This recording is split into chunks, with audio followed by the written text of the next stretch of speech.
Keeper 5.1 Linear Approximations. So the idea of a linear approximation is that I can take a tangent line to any curve and I can zoom in really, really close and I can make my graph look almost linear. So for instance, in this example, I have this curved piece of the graph, which is ln x. So again, the curved piece is ln x. And then I found my tangent line, and my tangent line is above the graph of ln x. Now when I zoom in close to where the tangent line hits the graph at 1, for example, so I zoom in right here, and I notice that those lines basically overlap each other, and even as I go out, so even at like 1.2, the lines are still pretty close to each other. It's a little difference, but it's not like a huge difference. So I can use the equation of a tangent line to approximate the curve, even though the equation of the tangent line isn't exactly the same. It will still give me a good approximation because visually, when I zoom in, my lines would be close to each other. Now, what's the purpose of that? The purpose of it is if you didn't have a calculator and you were trying to calculate, for instance, ln of 1.3, you probably can't do that in your head. But if I know my equation of my tangent line, I can calculate 1.3 because the equation of the tangent line is linear. All right, so here's our steps for finding the linear approximation using the equation of a tangent line. First, you're going to write the equation of the tangent line of the graph. Then you're going to solve the equation for y and replace that y with L of x. L of x stands for linear approximation. Finally, you're going to use your linear approximation to estimate or approximate the given value, whatever they ask for. Now, here's your formal formula for linear approximation. I don't actually use this formula, but if you had to, it's just basically the equation of the tangent line solve for y. So all I do, again, I don't necessarily use this formula. All I do is solve for y in my equation of my tangent line to get my L of x.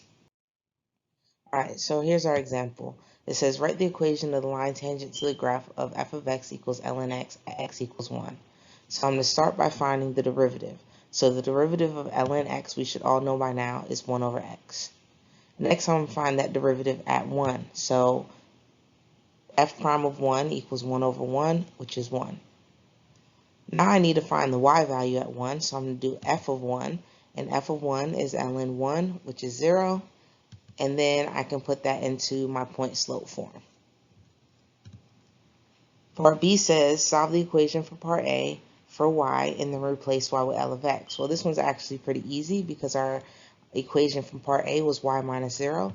So I get y minus 0 equals 1 times x minus 1. Solving for y, I get y equals x minus 1. And again, instead of using y, I'm going to denote the linear approximation as L of x. So L of x equals x minus 1. And generally, this L that you see here, generally that's written as like a cursive L, not like a typed L.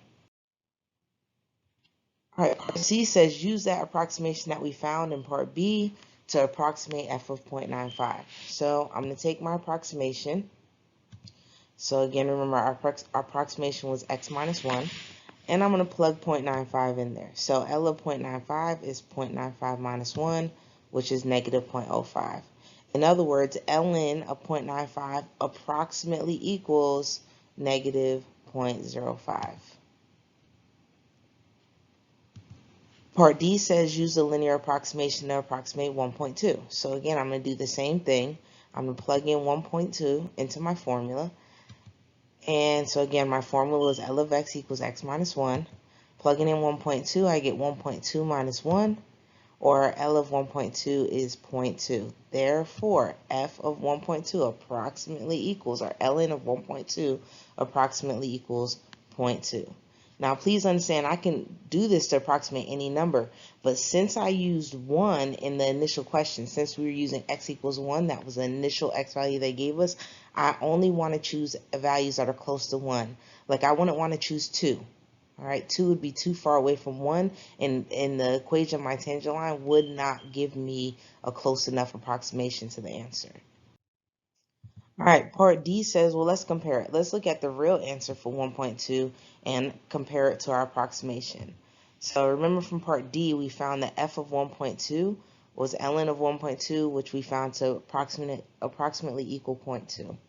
Now, to find the actual answer for f of 1.2, you would need a calculator. So I'm going to get my calculator out, and I'm going to type in ln of 1.2. All right, when I plug in ln of 1.2 into my calculator, I get ln of 1.2 equals 0.1823. Now you can see that our approximation of 0.2 is very, very close to the actual answer of 0.1823. And so, again, our approximation we can see is an overestimate of the true value because it's bigger than the true value, and it's an overestimate of that true value by 0.0177. So it wasn't too far off. All right, the last part of this, we want to think about that graphically. Now, remember, we just concluded that it was an overestimate because we found the actual answer. But even if I hadn't found the actual answer, I could determine that it was for sure going to be an overestimate. And the way that I know that it's an overestimate is because my graph of ln is increasing and is concave down. That means when I draw the equation of the tangent line, by default, the equation of the tangent line has to be above the function. It's going to bump off the function and go off to infinity, whereas the function is curving while going off to infinity. So simply stated, to answer this question, is it an over estimate or underestimate, and why is this? I would say something like the tangent line is above the graph, therefore the approximation has to be an overestimate because the equation of the tangent line is higher. Additionally, because the graph is concave down at x equals 1.2, the tangent line must be above it, again telling us that it must be an overestimate.